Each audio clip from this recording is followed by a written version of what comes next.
At this point, I'd like to welcome Regine's daughter, Michelle Barshak, and Leon's nephew, Arthur Friedman.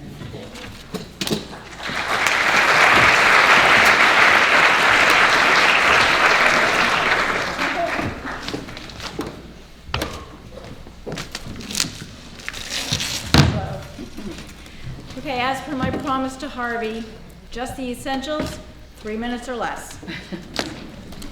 My mother used to tell me about how when she was granted release from Drancy, which was a holding camp in France where she had been taken with her parents, she didn't want to leave because she knew she would never see them again. Her mother made her leave.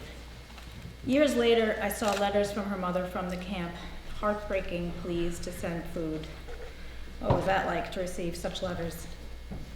The scar left on Mom was one of intense anxiety about harm coming to us, invisible to the outside world, but present and spacious within our family. Mine? Is that better? Closer. Okay. Can you hear me? No. Okay.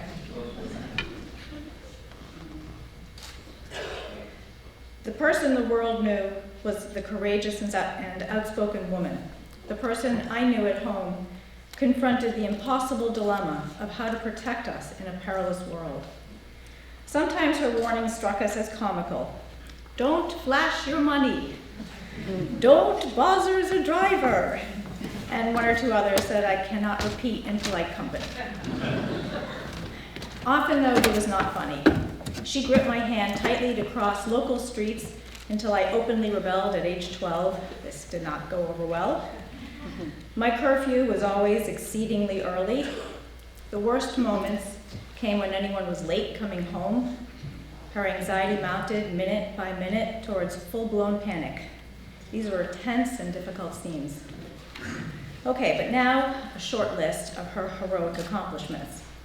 1, my mother taught herself English in order to correspond with her one relative in the United States to sponsor her in Max. How she even learned of this cousin and his mailing address is beyond me. She also spent 2 years obtaining their travel visas. Perseverance be thy middle name. 2, ejected from school in France, she achieved her bachelor's degree here while raising 3 children. This was before computers, online courses, or Uber. She trudged on the T for years to UMass Boston to take classes in person and typed her papers on a manual typewriter. 3, she launched a letter campaign to the United States government insisting on access to the documents revealing its role in the war. She never took no for an answer, and this too took her years. 4, she accepted every invitation to speak publicly about her experience, painful as that must have been. And finally, 5, she made sure others were telling their stories too.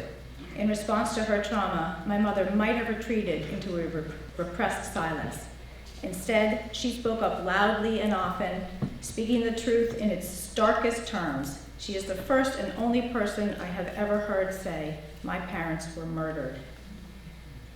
Rather than recoil from her tragedy, she moved towards it and brought others along with her, creating space for their stories to exist and to be honored. And in this way, she fulfilled her childhood dream of becoming a teacher. She became a teacher to the world. Thank you.